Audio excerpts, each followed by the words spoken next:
आज नगर निगम आए हैं, कुछ विशेष बात? क्या विशेष बात? ये आवेदन लगाने वो देने आया हूँ मैं, कागज जो मेरे को नियुक्ति मिली है। हाँ। राष्ट्रीय सफाई कर्मचारी आयोग में हाँ।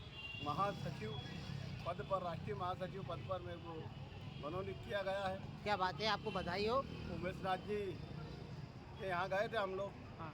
तो वहाँ पर मैं पूरी बॉडी इकट्ठी हुई। हाँ। और उनके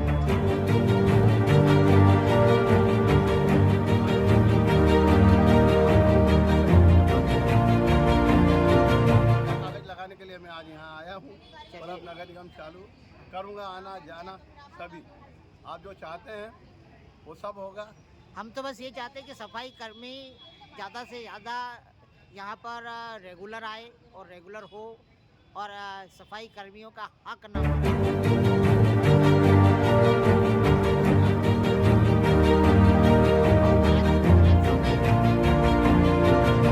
आ रहा है उसको विदा किया जाए। उसके लिए अधिकारी सक्षम है।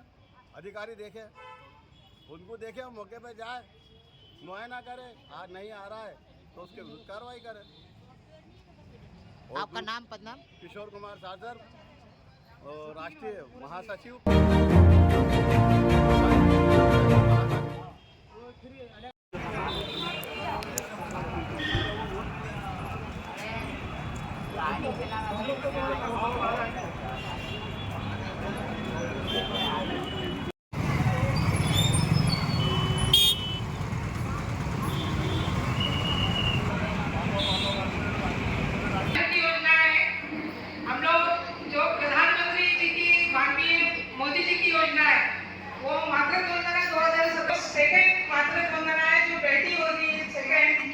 ऑपरेशन नहीं करा है, लेकिन उसका भी फॉर्म आपको भरना है। एक ये योजना नहीं योजना है।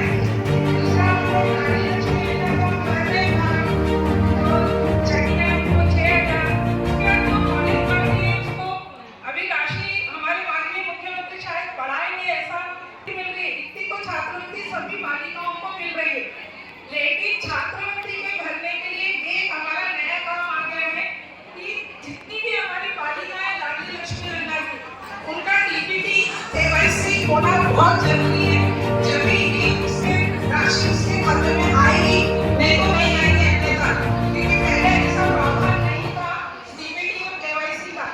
इसलिए मैं सभी आधार कार्ड है, समाचार आईडी है, जन्म प्रमाण पत्र है, उसका मिलान करके एक जैसे नाम होना चाहिए, एक जैसा सरनेम होना चाहिए, जब भी उसकी राशि मिलेगी। उसके बाद जो लाडली लक्ष्मी योजना का जो बेटियां हो रही है और हमको बहुत परेशान करते हैं। इसलिए यदि बेटी यदि दूसरी जन्म ले रही है तो उसको बोल दो कि साल भर के अंदर वही ऑपरेशन करा ले। यदि महिला को दिक्कत है कि नहीं वो ऑपरेशन नहीं करा सकती है, उसको कोई वो ऑपरेशन नहीं करा सकती है, तो पुरुष को मोटिवेट करा के उसको ऑपरेशन करा के लाडली लक्ष्मी योजना का फायदा उसको दे सकते हैं। इस तरीके से हमारी जो शासन की योजनाएं हैं, सुकन्या योजना, लाडली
लाडली बहनों के साथ में और शासन की कौन कौन सी योजनाएं जो आंगनबाड़ी चला रही है?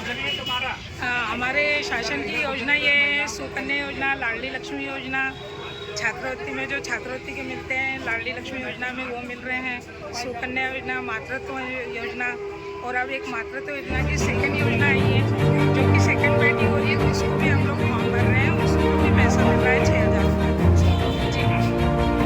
ये आंगनबाड़ी की कितनी कार्यकर्ताएं आप लोगों के साथ कार्य कर रही हैं? हमारे आंगनबाड़ी यहाँ खंडवा शहरी में 172 कार्यकर्ता है। आज आपके कार्यक्रम में एक विशेष बात देखी कि ये आंगनबाड़ी कार्यकर्ता जो आए हैं उनको यहाँ पे जगह ही नहीं मिल रही है, अभी शुरुआत ही है, तो क्या आप लोग ऐसी पर्टिकुलर सभागार नहीं लेते जिसमें सब लोग आ सकते हैं? सभी आते हैं, हमारे आंगनबाड़ी कार्यकर्ता साइकिल से रहने आती है, हमारे व्यवस्था यहाँ पे की जाती है, कभी हो जाता है ज़्यादा महिलाएं भी आ जाती है, कई महिलाएं अभी गई हैं वापिस वहाँ जगह के कारण। केवल जगह के कारण। चलिए, आप लोग काम बहुत अच्छा लगा और इस तरह से बेबाकी से विकास के कार्यों को अगर संचालित किया जाएगा, जागृत किया जाएगा तो बहुत अच्छी बात है। और क्या आप माता बहनों से और क्या कहना चाहते हैं? मैं हमारे माता बहनों को ये कहना चाहती हूँ कि जो हमारी योजना है वो अच्छे से चलाए, समुदाय तक पहुँचाएँ, जो गरीब बस्ती में हम विश्वास से काम कर रहे हैं उसको जागृत करें, जो परिवार को जागृत करें, और सभी योजना का लाभ हम कार्यकर्ता के द्वारा ही पहुँचता है ऊपर और हम पहुँचाएँ। धन्यवाद।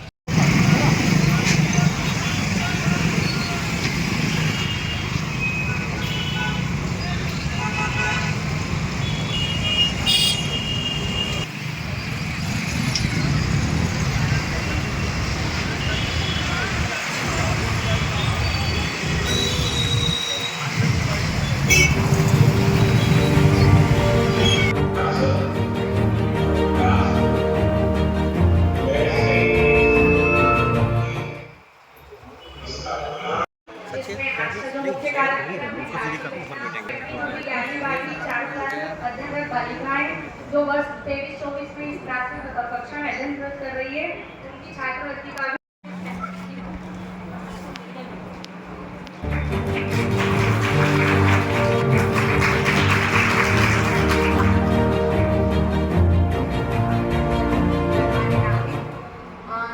सर्वप्रथम तो लाडली बहना प्रोग्राम है। लाडली बहना योजना अप्रैल 2023 में शुरू हुई थी, जिसका उद्देश्य महिला सशक्तिकरण था। महिला सशक्त कब होती है? जब महिला का आर्थिक उन्नयन हो। जब तक महिला का आर्थिक विकास नहीं होगा तब तक महिला सशक्तिकरण की बात करना एक गलत ही लगता है, क्योंकि जब तक महिला के हाथ में कुछ आर्थिक उसकी ज़रूरतें पूरी नहीं होगी तब तक महिला सशक्तिकरण नहीं हो सकता है। इसलिए महिला सशक्तिकरण के क्रम में ये लाडली बहना योजना हमने छोटे छोटे ज़रूरतें भी पूरी की है घर की, और कुछ महिलाओं ने इकट्ठी राशि को बचत करके अपना कुछ छोटा मोटा सिलाई का सामान या सिलाई करना या छोटा मोटा कुछ भी अपना रोजगार स्टार्ट किया है, जिससे और उनका आर्थिक स्तर ऊंचा उठा है।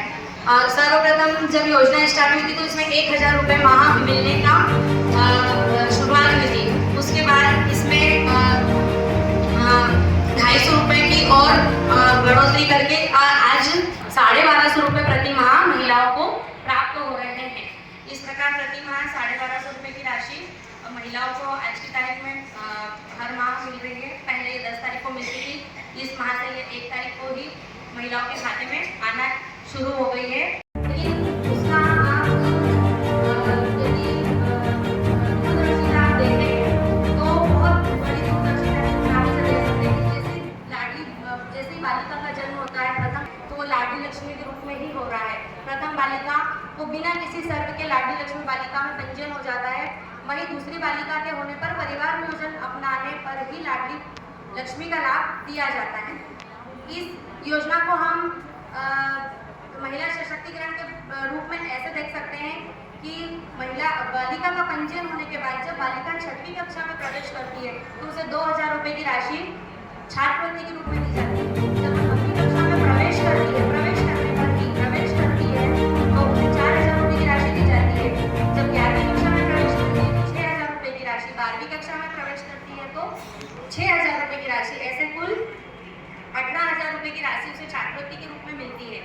अब आप देखिए कि उसकी 6वीं कक्षा में प्रवेश करने के लिए उसे प्रोत्साहन दिया जा रहा है ताकि वो 6वीं कक्षा तक पढ़े, फिर 9वीं कक्षा में उसे प्रोत्साहन दिया जाता है कि 9वीं तक। इस प्रकार 12वीं कक्षा कम से कम कोई बालिका वो बालिका किसी भी परिस्थिति में कम से कम अपनी 12वीं तक की पढ़ाई को पूरी करे, इसलिए 12वीं कक्षा तक उसे छात्रवृत्ति देने का प्रावधान किया गया है। इस लिंगानुपात मध्य प्रदेश में 1025। भारत माता की, भारत माता की, लाडली बहना।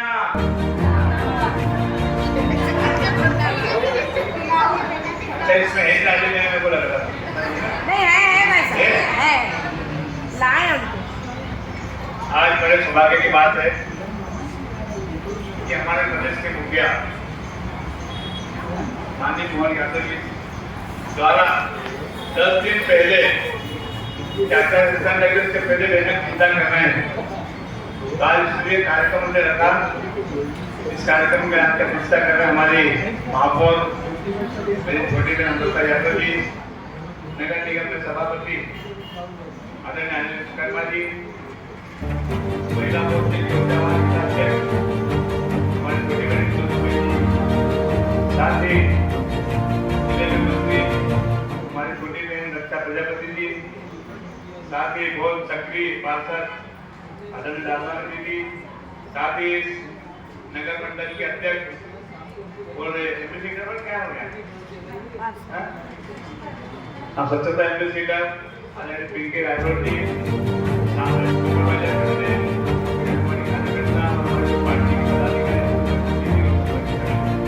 साल पहले और 20 साल के कार्यकाल में हमेशा बोलता हूँ, यहाँ बताता हूँ कि पहले इस्तेमाल करो फिर विश्वास करो। क्या देखा हुआ ना आपने, 20 साल पहले आंगनबाड़ी की बहन कार्यकर्ता थी, उसकी तनख्वाह 250 रुपए थी या 500 रुपए ज्यादा नहीं रुपए को ध्यान है, ठीक है। और आज कम से कम 13,000 मिल रहे हैं, वो सम्मानजनक है, ठीक है। मेरे में कोई महिला काम करोगी मेन कुछ मेरी श्रीमती जी की नौकरी लगी 1,000 तनख्वाह दी, तो सरपंच की मम्मी बोले कहाँ मुझे आंगनबाड़ी में बोला, मतलब तनख्वाह क्या तनख्वाह से अंदाजा लगाती थी कि ये 500 रुपए 1,000 रुपए आंगनबाड़ी कार्यकर्ता काम करने वाले, ठीक है। पर हमारी सरकार आने के बाद आज ये स्थिति है कि ग्रेजुएशन और एमफिल वाली भी महिलाएं आंगनबाड़ी में काम करने के लिए तैयार है। क्यों? भारतीय जनता पार्टी आने के बाद में इतना सम्मान कार्यकर्ता को मिला है, सहायिका को भी मिला है और आशा दीदी को सम्मान मिला है, ठीक है। तो वास्तविक आप बहुत सहयोगी रहते हो, जब मेरे का कोई कार्यक्रम आता है तो पहले महिला ठीक है। तो निमाड़ी में कहावत है, हमारे समझ में निमाड़ी में कहावत है कि आधा हारी आधा में घर भरी, मतलब आधे में पूरी विभाग देते हैं और आधे में महिला वाली क्लास पूछा खेलना। चुनाव के समय हो, कोई शासन की योजना हो, आप तो उसके बाद में हमारे बताया योजना 2006 के पहले कोई लाली लक्ष्मी नहीं हुआ करती थी, पर शिवराज जी ने कहा कि 2006 के बाद जो भी मेरे यहाँ बहन का जन्म होगा, जो 2 बहन रहेगी या भाई बहन रहेगी, उसका नाम लाली लक्ष्मी योजना में होगा। उसको पढ़ते पढ़ते शादी तक 1,58,000 रुपए उसको मिलेंगे। मेरी सौभाग्यशाली छोटी बेटी है, उसका लाली लक्ष्मी नाम है। लाली लक्ष्मी का पिता होने का मुझे भी सौभाग्य मिला है।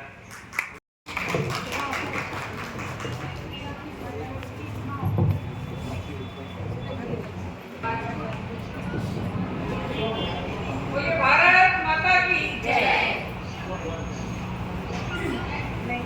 एक बार बोलना पड़ता, उसके बाद जय श्री राम।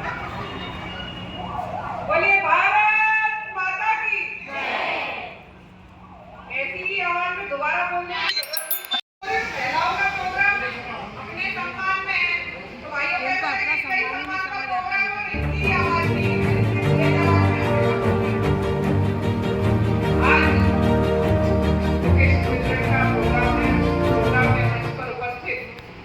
जिले के जिलाध्यक्ष भाई साहब सेवादास पटेल जी, हमारे नगर निगम के अध्यक्ष भाई साहब अनिल विश्वकर्मा जी, हमारे MIC के सदस्य अनिल भैया, महिला मोर्चे की अध्यक्ष भाभी इंदु दुबे जी,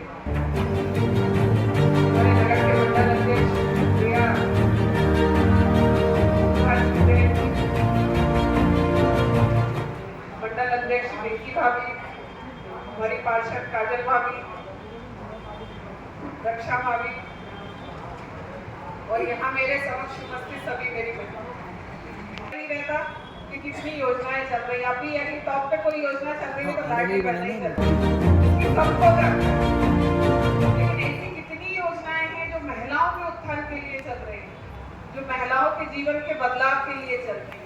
आप एक चीज सोचिए कि महिलाओं का जो सम्मान आज बढ़ा, पहले भी इतने दिन सरकार रही कांग्रेस की, लेकिन उन्होंने कहीं ना कहीं महिलाओं के लिए विचार ही नहीं किया, कि महिलाओं के अस्तित्व के लिए उन्होंने सोचा ही नहीं कि हमारे देश की आधी आबादी महिलाओं की है। लेकिन उन महिलाओं के जीवन में खुशहाली का क्या, उन महिलाओं के जीवन में कैसे सहूलियत आसानियत हो सकती है, उसके लिए कभी विचार ही नहीं किया। आप देखिए कि माननीय मोदी जी जब से आए, एक बहुत छोटी सी समस्या थी जो महिलाओं को सुधारने वाली होती थी, महिलाओं की इज्जत करने की, और आज वो एक छोटी सी से आज महिलाओं को कितनी सुविधा होगी। ये सब चीजें जो आज हो रही है, महिलाओं का सम्मान बढ़ाया जा रहा है, ये पहले भी हो सकती थी, लेकिन किसी की इच्छा शक्ति नहीं थी, वो किसी ने सोचा ही नहीं था इन चीजों के बारे में, चाहे वह उज्ज्वला गैस योजना रही हो, प्रधानमंत्री आवास रही हो, आयुष्मान कार्ड रही हो। लेकिन आज कांग्रेस बोलती है कि बीजेपी क्या कर रही है, बीजेपी जड़ से शुरुआत कर रही है। बीजेपी ने एक आम व्यक्ति के, गरीब व्यक्ति के जीवन में सुधार कैसे लाया जा सकता है, उसके लिए काम कर रही है। और आप देखिए आज सभी का स्तर सुधरा भी है। आज हर व्यक्ति, मतलब आप ये सोचिए कि हर व्यक्ति चाहता है अपने पक्के घर में रहे, और आधे से ज्यादा लोगों के आज पक्के घरों के सपने पूरे। ये पहले भी हो सकते थे, लेकिन पहले किसी ने सोचा ही नहीं। ऐसी मूलभूत सुविधाएं व्यक्ति के जीवन में जो आम व्यक्ति के लिए कितनी जरूरत है, क्योंकि एक पैसे वाले व्यक्ति को उस चीज की कीमत नहीं है। आज लाडली बहना के जो पैसे 1250 रुपए मिल रहे हैं, उस पैसे की कीमत उस बहन को है कि जिसके हाथ में कभी 150 रुपए भी नहीं रहते। उस बहन से आप पूछिए कि उसको 1250 रुपए मिलते हैं तो उसकी कितनी खुशी रहती है। कहने वाले तो ये भी कह देते हैं 1250 में क्या होता है, 1250 में किसी का परिवार चलता है। लेकिन उस बहन से पूछिए कि 150 रुपए के लिए भी अपने परिवार वालों के आगे, अपने पति के आगे पैसे की कीमत उस महिला को। तो ऐसी सुविधा, ऐसी योजना जो भारतीय जनता पार्टी की सरकार आज दे रही है, तो ये एक गरीब महिला के लिए, आम महिला के लिए, ये सब वो सुविधा के लिए हैं जो सुविधाएं आज महिलाओं को मिल रही है। और ये जैसे भी भाई साहब बोल रहे थे सरकार दे रही है, तो सरकार तो पहले भी थी, तो ये सब क्यों नहीं दिया। लेकिन ये जरूरी है कि करने की इच्छा शक्ति होनी चाहिए व्यक्ति में। तो भारतीय जनता पार्टी की इच्छा शक्ति थी, प्रत्येक जनप्रतिनिधि की इच्छा शक्ति थी, और हमारा जो शीर्ष नेतृत्व में माननीय मोदी जी बैठे हुए हैं, उनकी इच्छा शक्ति। और इच्छा शक्ति क्यों थी, क्योंकि वो एक ऐसे साधारण परिवार से निकलकर आए थे जिन्होंने उन तकलीफों को देखा, उनने उनके परिवार में वो चीजों को अनुभव किया था कि एक आम व्यक्ति के जीवन में क्या तकलीफें आती। तो उसको हमने सोचते हुए, उन तकलीफों को समझते हुए ऐसी योजनाएं लेके आए कि जिससे गरीब व्यक्ति के जीवन में, आम व्यक्ति के जीवन में खुशहाली आए।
कार्यक्रम में उपस्थित समस्त हमारे भाइयों बहनों बुजुर्गों और ये कुछ नहीं होगी अगर मैं कहूँ मेरे परिवार के समस्त सदस्यगण आपको मेरा आज एक बहुत खुशी का दिवस है और एक गर्व का दिवस। हम उज्जैन एक प्राचीन नगरी जरूर है और हमारी उज्जैन ये अतिशयोक्ति नहीं होगी अगर मैं कहूँ मध्य प्रदेश, लेकिन समूचे भारत पर और मैं कहूँ कि अगर मुख्यमंत्री जी मेरे साथ सहमत होंगे समूचे विश्व की एक धरोहर महत्वपूर्ण स्तंभ हजारों साल से रहे। मैं मानता हूं कि इस बात का भी बड़ा इतिहास बहुत सालों बाद प्रदेश के मुख्यमंत्री हमारी नगरी उज्जैन ये स्वयं मेरे लिए मुख्यमंत्री महोदय मेरे लिए स्वयं मोहन यादव जी मेरे लिए स्वयं एक बड़ी गर्व की बात और मोहन यादव जी और हमारे बीच में जो एक सदियों पुराना रिश्ता भी है और इस बात का राष्ट्र भर में मेरे दिल गर्व है कि हमारे उज्जैन नगरी की नेतृत्व करने वाले मोहन यादव जी आज पूरे मध्य प्रदेश का नेतृत्व कर रहे हैं। तालियों की गड़गड़ाहट से हम उनका स्वागत हमारे आज एक ही दिवस में प्रधानमंत्री जी के नेतृत्व में जो प्रधानमंत्री जी ने सदैव ये माना कि भारत में विरासत भी हो और विकास, और इसका सबसे महत्वपूर्ण और सबसे बेहतरीन उदाहरण आज मोहन यादव जी के नेतृत्व में हमने उज्जैन में देखने को मिला। एक धार्मिक प्राथमिकता उज्जैन नगरी की सदैव रही। मोहन यादव जी ने अपने 2 महीने के कार्यकाल में मान लिया है उज्जैन को केवल आध्यात्मिक और धार्मिक का केंद्र नहीं, लेकिन व्यापार और व्यवसाय का केंद्र भी हमें बना। मैं बधाई देना चाहता हूँ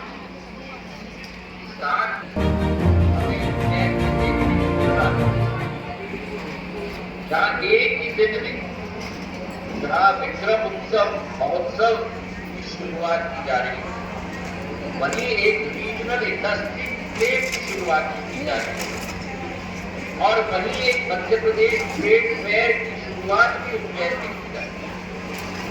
आज अगर मोहन यादव जी उज्जैन में उपस्थित है तो एक चीज के साथ नहीं, लेकिन तीनों नदियों का जैसा संगम होता है वैसे ही मोहन यादव जी ने उज्जैन के लिए तीनों नदियों का संगम कर दिया है। उज्जैन को विकास और प्रगति के पथ पे चलना। हमारे मोहन यादव जी के नेतृत्व में जो सब प्रयास हो रहे हैं, निश्चित रूप से आने वाले दिनों में एक नया इतिहास रचेंगे। मैं चाहूंगा कि आप सबको अगर कितना बड़ी है स्वागत है।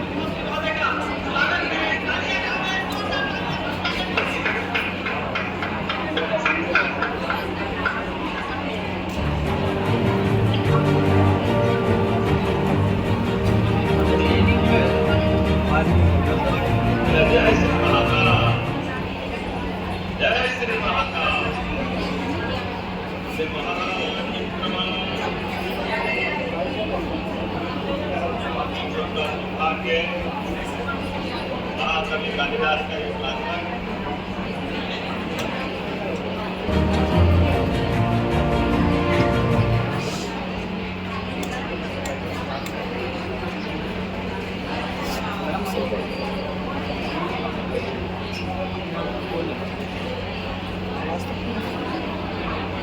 एक साथ जब कई कार्यक्रम चालू करते जैसे आकाशवाणी का पंचरत्न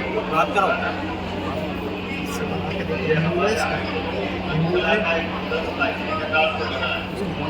आयोजन भी टकरा रहे कि क्या क्या बोलना है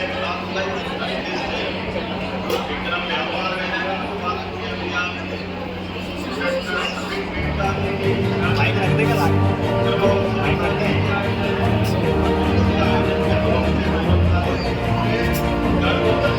मालूम कर दे रहा हूँ बात भी कर रहे हैं हमारे नाम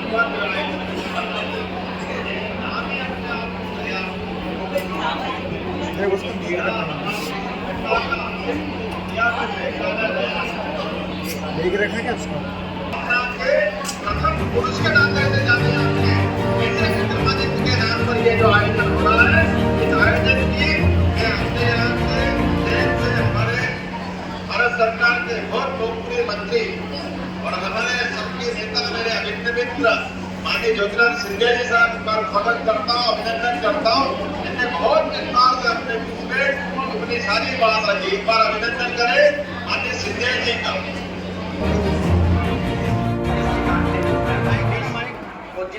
आवाज कम कर